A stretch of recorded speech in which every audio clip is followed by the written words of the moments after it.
मी बोरकर गुरुजी, विश्व ज्योतिषाचार्य, ब्रह्मांड ज्योतिष कार्यालय, रावेर, जिल्हा जळगाव, महाराष्ट्र. रावेरचा पिनकोड नंबर आहे 425508. माझा मोबाईल नंबर आणि व्हॉट्सअप नंबर एकच आहे, 9850015558. आज 2 तारीख आहे, 2 डिसेंबर 2025, प्रदोष. याविषयी मध्यरात्री 2:30 वाजता मी व्हिडिओ मार्गदर्शन केलं होतं. फारच रात्र झाली होती. त्यानंतर मग झोपच आली नाही आणि मग कार्यालयात कामकाज करायला लागलो. अनेकांचे त्यानंतर आज दिवसभरातून अनेकांचे फोन आले, म्हणजे मोबाईल आले, काही प्रत्यक्ष पण आले की व्हिडिओचा जो विषय आहे तो 2-4 दिवसापूर्वी जर टाकला, तुम्ही मार्गदर्शन केले तर ते फार उपयुक्त आम्हाला होईल, म्हणजे आमची घाईगर्दी होणार नाही. अगदी त्यांचा विषय बरोबर आहे, त्यांचं मनोगतही बरोबर आहे, परंतु काही कारणास्तव हे व्हिडिओ पूर्व होऊ शकत नाही. कारण मी एकटा आहे, आठवण देणारे कोणी नाही. राहुल नरेंद्र पाटील, मेकॅनिक सोनवणे, दुसरे असोद्याचे सोनवणे वगैरे मंडळी आहेत. त्यात कार्यालयीन कामकाज असते. आजचा विषय मात्र आपण 2 दिवस पूर्व घेत आहोत आपल्या सांगण्याप्रमाणेच. 2 तारीख आहे, आज 2 तारीख आहे मंगळवार, आणि गुरुवारी दत्त जयंती आहे. आणि म्हणून दत्त जयंतीचाच हा व्हिडिओ आपण जारी करणार आहोत. दुसरा भाग करता आला तर करेल, शक्यतोवर करेल. काही कारणास्तव होऊ शकणार पण नाही, पण तो पण महत्त्वाचा आहे. आजचा अत्यंत महत्त्वाचा आहे. जी माहिती आपल्याला नाही आहे आणि जी माहिती आपण मनामध्ये धरून बसलेलो आहे दत्त जयंती विषयी, कारण माझी बुद्धी नेहमी शोधक असते, शोधकातून शोधक मी करत असतो. आणि आज मतदानाचा दिवस होता. पहाटे 7-7:30लाच मतदान झालं आणि कार्यालयात आलो असताना सहज कागदपत्र चाळली. त्यात स्वर्गीय सौ निर्मलाबाई बोरकर यांच्या कागदपत्रातील हा उल्लेख मला आढळला. आता या उल्लेखामुळे तिला किती वंदन केले, नमस्कार मी केले तरी ते कमी पडतील आणि आपल्याला ते जाणवेल सुद्धा. म्हणजे माझ्या पत्नीची महत्ता किती होते हे मी सांगून उपयोग नाही, तुम्ही मान्य करायला पाहिजे. तुम्हाला तसं रुजलं पाहिजे. आता ही माहिती मला माहिती नव्हती, कारण तिचं लेखन होतं, तिची माहिती होती, ती लिहित होती. कार्यालयाच्या व्यापामुळे, दौऱ्यामुळे सतत आदानप्रदानाविषयी काही गोष्टी राहून गेल्याच. आणि याला जबाबदार सर्वस्वी मेडिकल, संपूर्ण विश्वाचं नुकसान करणारं या मेडिकल शास्त्राविषयी मला तर आता काय बोलावं हे शब्दसूचनाशी झालेलं आहे. मी तर एकटा झालो, परंतु पूर्ण विश्वाचं नुकसान झालेलं आहे. तो विषय मनातून जात नाही, म्हणून मला तो येतो मनात, म्हणून मी तुमच्याशी शेअर करतो, बाकी काही नाही. या तिच्या लेखनातून जो उल्लेख आलेला आहे तो मी आज सांगणार आहे दत्त जयंतीबाबतचा. फार गूढ आहे, मला पण माहिती नव्हतं. हा विषय सुरू करण्यापूर्वी माझी पत्नी स्वर्गीय सौ निर्मलाबाई बोरकर यांना अभिवादन करूया आणि आजच्या कार्याला सुरुवात करूया. दत्त जयंती गुरुवारी आहे, 4 तारखेला मार्गशीर्ष महिन्यात दत्त जयंती येते, आपल्याला माहीत आहे. वार गुरुवार, दिनांक 4/12/2025, मार्गशीर्ष शुक्ल पक्ष, चतुर्दशी सकाळी 8:38 पावेतो आहे. सुंदर योग आहे. चतुर्दशी म्हटली की वैकुंठ आलं आणि चतुर्दशीच्याच दिवशी माझ्या पत्नीचं निधन स्वर्गवासी झाले म्हणून ती वैकुंठात गेली.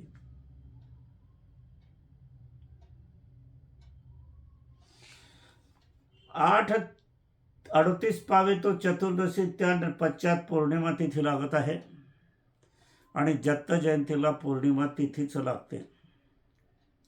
दत्त जयंतीच्या वेळी रोहिणी नक्षत्र आहे, वृषभ राशीत चंद्र आहे. यावेळेला मात्र तिथीचा क्षय झालेला आहे. क्षय झालेला म्हणजे शिव झालेली असंच मानण्यात येते. सिद्ध योग यावेळेला कार्यरत आहे. श्री दत्ताचे अवतरण हे मार्गशीर्ष पौर्णिमा तिथीला झालेले आहे, परंतु ते प्रदोष काळात झालेलं आहे हे लक्षात घ्या. सूर्यास्तानंतर प्रदोष काळ सुरू होतो.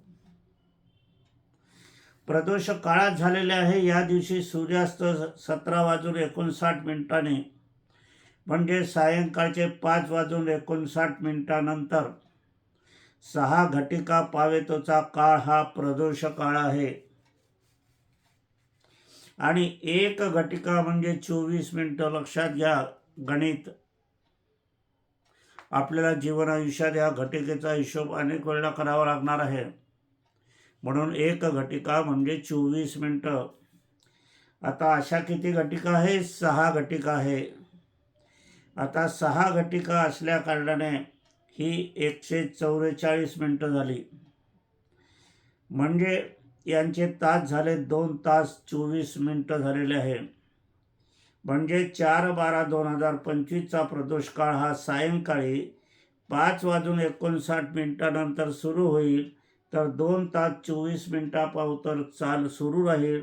म्हणजे हा काळ 8:23 पावेतो 24 मिनिटं पावेतो प्रदोष काळ असणार आहे. 8:23 पावेतोचा हा प्रदोष काळ असणार आणि ह्याच काळात श्री दत्तचे अवतरण झालेलं आहे. दत्त जयंती हा शब्द या ठिकाणी वापरावा का नाही हा एक कुतूहल पुढच्या याच्यात येणार आहे. कारण जे संती अनुसयाची कथा या कथेशी जोडलेली आहे, ते अवतरणाशी जोडलेली आहे, जन्माशी नाही. याच दत्त जयंतीच्या दिवशी भद्रा ही सकाळी 8:38 नंतर सायंकाळी 18:41 म्हणजेच सायंकाळी 6:41 पावेतो असणार आहे. आता अनेकदा अनेक व्हिडिओतून भद्रा म्हणजे अशुभ आणि मी त्याच्या वेळेला मग कमेंट केली, ज्यांनी ते सांगितलेलं असते त्यावेळेला तो व्हिडिओ बंद केला जातो. असे अनेक वेळेला झालं आहे. कारण सर्वच भद्रा ही अशुभ नसते. भद्रामध्ये काही केलेल्या गोष्टी ह्या निश्चित यशदायी होतात, सफल होतात, मनातील इच्छा पूर्ण होतात, यश मिळते, युद्ध जिंकले जाते, कोर्टात विजय प्राप्त होतो, ऑपरेशन सिद्धीत जातात. वाजपेयी यांचं ऑपरेशन चुकीच्या तिथीवर चुकीच्या मुहूर्तावर केल्या गेल्या कारणाने ते ज्या वेळेला गुडघ्याचं ऑपरेशन करून आले त्यावेळेला ते पलंगावरच झोपले आणि पलंगावरच निधन झाले. परंतु मी भद्रामध्ये माझ्या पत्नीचं गुडघ्याचं ऑपरेशन अहमदाबादला केलं आणि यशस्वी झाली. 25 वर्ष त्या दोघी गुडघ्यावर चालले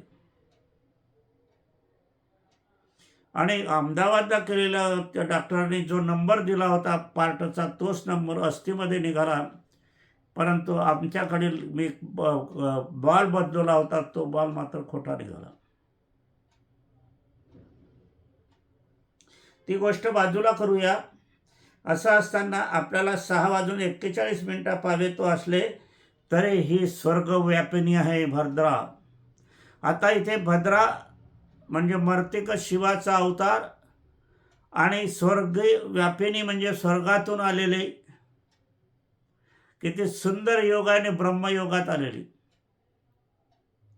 ब्रह्मा विष्णू महेश त्रिवेणी योगात भद्रा स्वर्गातून आलेली आणि दत्ताचं अवतरण असं मानलं जाणारं. म्हणजे आपले पूर्वज सुद्धा ह्या दिवशी आपल्या घरी येणारच आहे.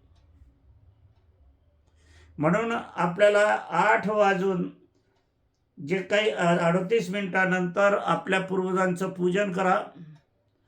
गुळ मध पाणी जल यांचा नैवेद्य त्यांना दाखवा. नमस्कार करा.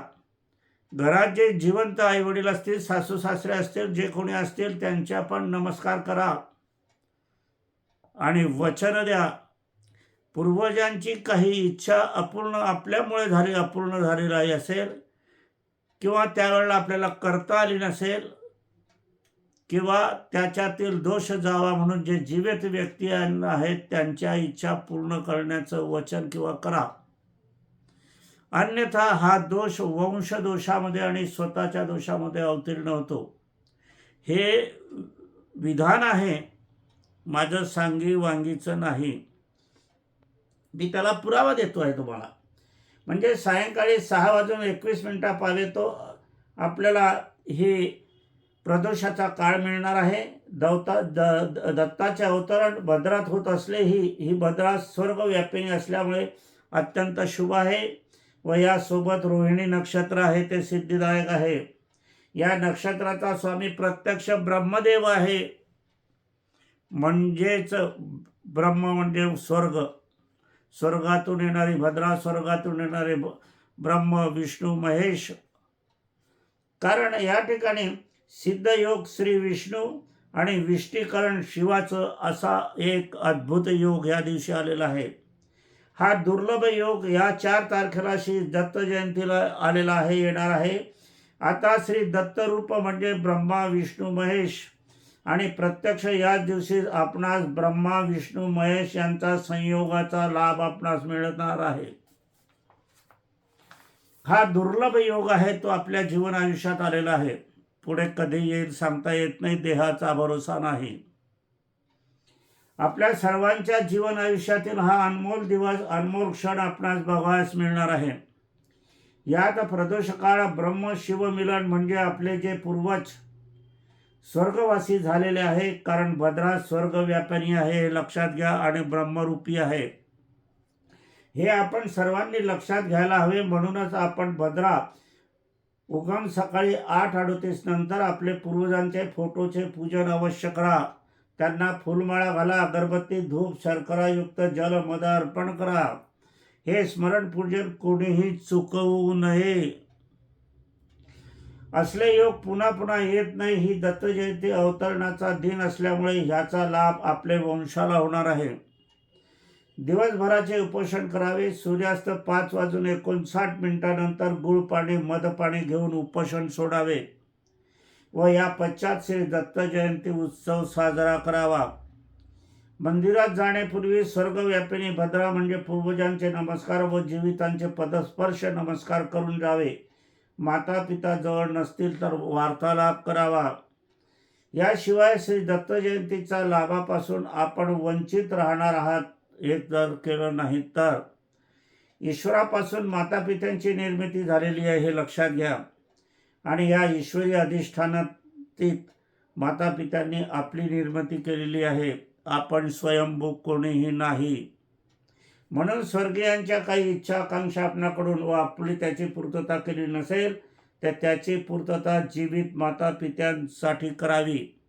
असा योग पुनरपी आपले जीवन आयुष्यात येतो की नाही, काय देहाचा भरोसा, प्रश्नचिन्ह आहे.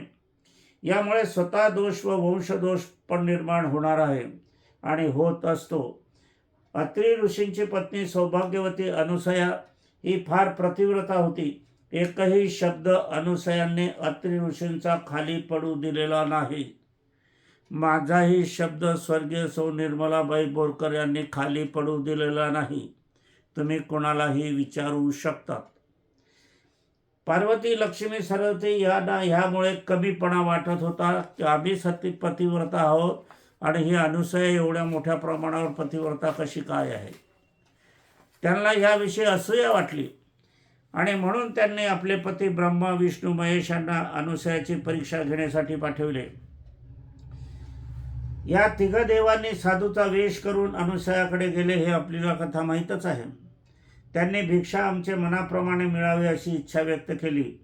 अनुसूयाने आपली इच्छा मी पूर्ण करेन असे सांगितले व आपण इच्छा बोलावी. तिघा साधूंनी जे ब्रह्मा विष्णू महेश होते त्यांनी आपण आंबास भोजन पूर्ण वस्त्र काढून करावे. चिंता निर्माण झालेली आहे.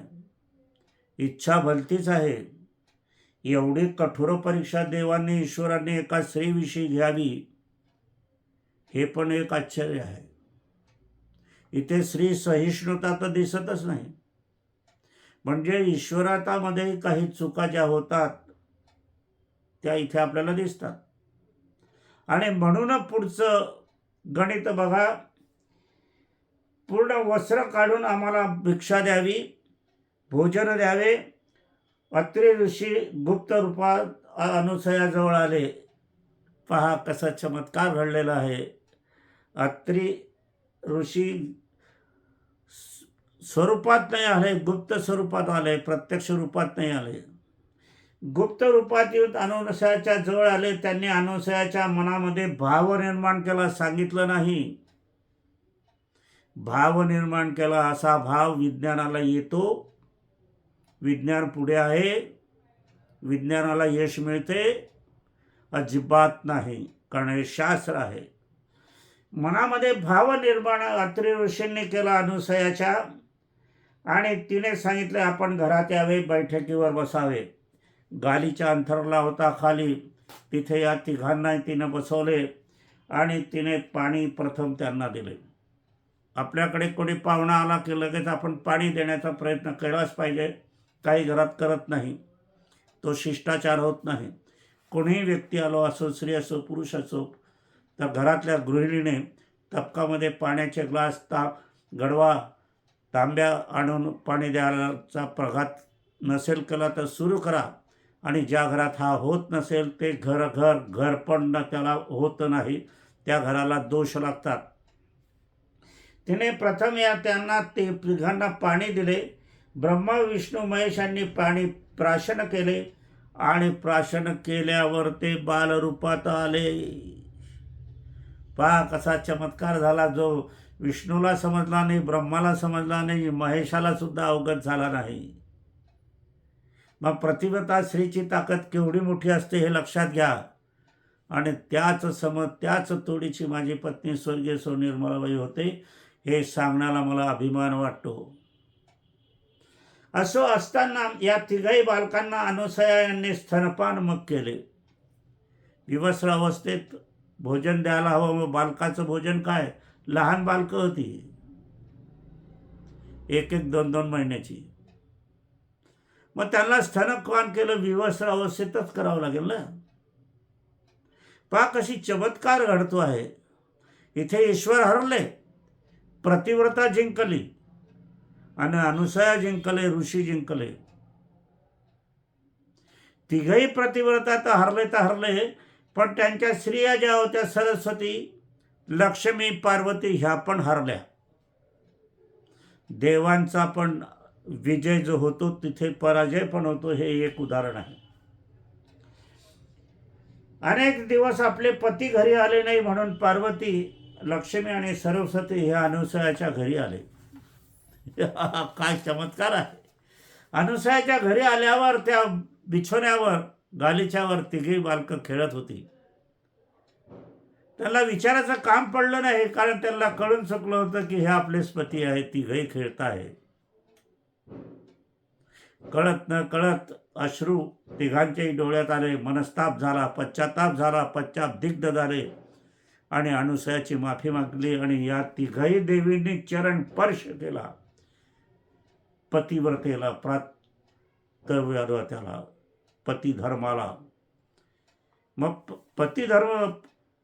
पात्यव्रत किती मोठं असते हे आपल्याला या ठिकाणी दिसते. आणि सती अनुसयाची या तिघांनी माफी मागितली आणि ही तिघही बालके पुनश्च प्रथम अवस्थेत आले. आता इथे दत्त अवतार कसा काय झाला हा एक प्रश्न निर्माण होतो. तिघ बालके झाले, तिघांचे बालकाच्या रूपात पुनरपी देव झाले, मग 3 मूर्ती कशा झाल्या तो उल्लेख कुठेच नाही. आणि हे तिघही मग आपल्या पत्नीसमोर घरी गेले, स्वर्गात गेल्याचा उल्लेख आहे. मग इथे दत्ताचं अवतरण केव्हा झालं हा एक प्रश्न येतो ना. त्रिमूर्ती कशी झाली, तर हा त्रिमूर्तीचा संबंध या घटनेशी जोडला गेलेला आहे, म्हणून त्रिमूर्ती अवतार अवतरण.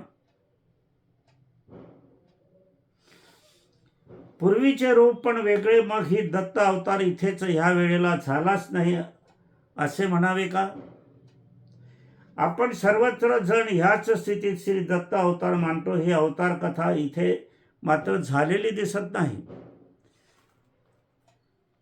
देव आले, पुरुष रूपात आले, बालके झाले, पुन्हा ते पुरुष रूपात गेले आपल्या पत्नीसमोर. साधं सरळ गणित आहे.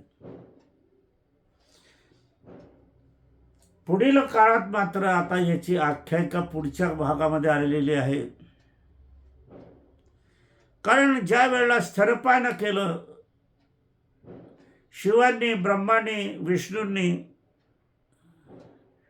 त्याच्यातूनच दत्तावतार निर्माण झालेला आहे, या 3 बालकातून नाही.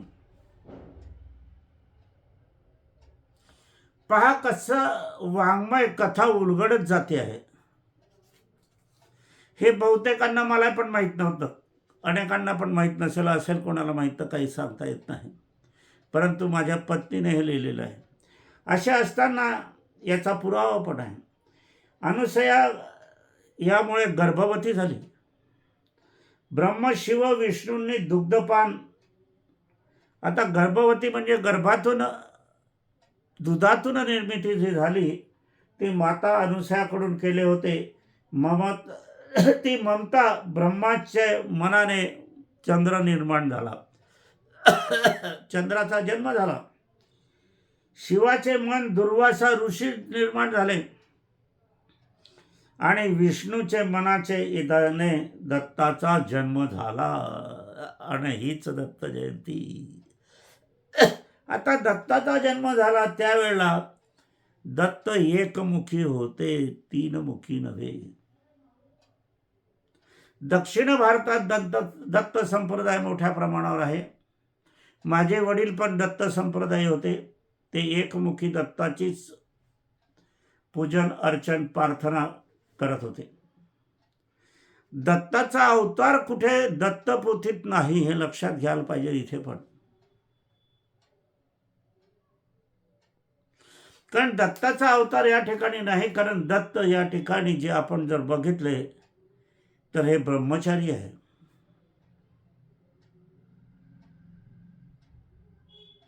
ब्रह्माचा, विष्णूचा, शिवाचा आणि विष्णू म्हणून राम. विष्णू विवाहित, राम विवाहित आणि कृष्ण पण विवाहित, म्हणजे अवतार विवाहितच होतात. हा एक सूत्र आपल्याला या ठिकाणी माहिती पडते. आता ह्या दत्तांनी 24 गुरुकडून शिक्षा घेतलेली आहे. त्यांनी 24 गुरुला मानलेले आहे. आपण हे पुढील भागात बघूया. आता या ठिकाणी दत्तमूर्ती ही खऱ्या अर्थाने एकमुखीच आहे असेच म्हणावे लागेल. त्रिमूर्ती या 3 बालकामुळे निर्माण झालेली कथेशी जोडली गेलेली आहे. आता असेल कुठे काही, आपल्याला काही पूर्ण ज्ञान आहे असं नाही, परंतु कथाच हा उल्लेख आलेला आहे. कट्टर दत्त संप्रदाय दक्षिण भारतात अधिक आहे. आणि मी ज्या दक्षिण भारतात ज्या वेळेला मी दौरा असतो त्यावेळेला अनेकांची भेट होते. त्यावेळेला अनेक जण एकमुखी दत्ताचेच पूजन करताना आढळतात. अत्रि ऋषी व अनुसया यांचे पूजन दत्त जयंतीपूर्व होणे गरजेचे मग होते, पण तसे दिसत नाही आणि होत नाही. व होताना पण दिसत नाही. मग 3 बालकांची कथा ही अनुसयाचे सतीत्वाची प्रतिवर्तीची परीक्षा घेण्यापुरतीच होती. ही दत्त जन्माशी जोडली गेलेली आहे की काय, याचं संशोधन होणं आवश्यक आहे. असो, आपल्याला देव अधिष्ठान, एखादा दगड लावला, शेंदूर फासला की दैवत्व त्याला येते. मनामध्ये आपण भाव निर्माण केला की आपल्याला दैवत्व येते. मनामध्ये इच्छा आपण प्रकट केली तरी दैवत्व निर्माण होते. प्रत्येक कणाकणात दैवत असते.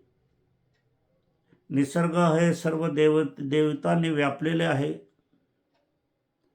गणपतीने आपल्याला दाखवून दिले की आपली देवता खरी जी आहे ती सर्वश्रेष्ठ माता पिताच आहे. आणि म्हणूनच सर्वप्रथम आपण देवपूजेच्या अगोदर सुद्धा माता पित्याचं पूजन करूनच देवपूजा करावी. इथे पाठक गुरुजी आहे. माझ्या मुलांनी सत्यनारायण केला. सत्यनारायण हा सुवर्णकार नरहरी महाराज जयंतीच्या दिवशी त्यांनी केला सार्वजनिकरित्या. त्यावेळेला संजय पाठक गुरुजी होते.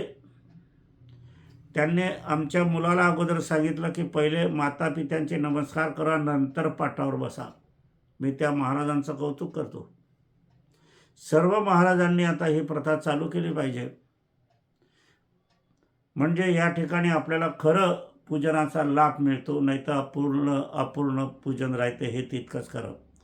कारण मुख्य दैवताचं पूजन नाही, मग उपदैवताचं पूजन केल्यावर मग तुम्हाला लाभ कसा मिळेल.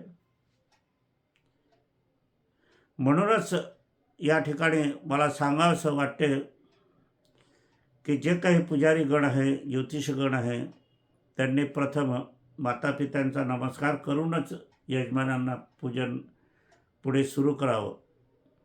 आता 24 गौरीचा उल्लेख जो आलेला आहे तो आपण बघणार आहोत. त्याची माहिती माझ्याजवळ आज तरी नाही, आता तरी नाही, परंतु मी देण्याचा प्रयत्न निश्चितच करेन. आपण बघत आहोत काही वेळेपूर्वी विषय घेणं हे अत्यंत उचित आहे. सगळ्यांची मागणी तशी आणि ती बरोबर आहे, ती मान्य करतो. परंतु माझे हाल मला माहीत आहे, कारण 78 वयाच्या कडे चाललो आहे. सहारा कोणाचा नाही, मदत कोणाची नाही, सहाय्य कोणाचं नाही, एकटा आहे. परंतु प्रेरणा स्वर्गीय सौ निर्मलाबाई बोरकरांची आणि आपल्या सदस्यांची आहे. असो, आपणा सर्वांना शुभाशीर्वाद. आपण खूप मोठे व्हावे, आयुष्य भरपूर लाभावं, आपल्या मनातील सर्व इच्छा पूर्ण व्हाव्या. एक तणुभर कणभरही आपल्याला दुःख असू नये, कष्ट मिळू नये. आपला सर्व संसार, आपली मुले बाळे, सर्व कुटुंब सुखात राहावं, आनंदात राहावं, समाधानात राहावं, दीर्घायुषी व्हावं, लक्ष्मीप्रद व्हावं. आपल्या सर्वांना माझ्या लाख लाख कोटी कोटी शुभाशीर्वाद. हेच कार्य स्वर्गीय निर्मलाबाई बोरकर यांचं असल्याकारणाने स्वर्गातून त्यांचे पण आशीर्वाद आपल्याला मिळतच आहे. माझे मार्गदर्शन आपल्याला आवडले असल्यास आपण इतरांना शेअर करा. त्यांना पण माहितीचा लाभ मिळू द्या, पुण्य मिळू द्या. आपल्याला त्यातून पुण्य मिळेल आणि ह्या पुण्यातून मला समाधान मिळत जाईल. आपण लेखी स्वरूपात मला आपली प्रतिक्रिया दिल्यास अत्यंत मला आवडेल. यंत्रसिद्धीचं वाटपाचं काम सुरू झालेलं आहे. मोबाईलवर व्हॉट्सॲपवर मार्गदर्शन सुरू झालेलं आहे. त्यापूर्वी मोबाईल करावा.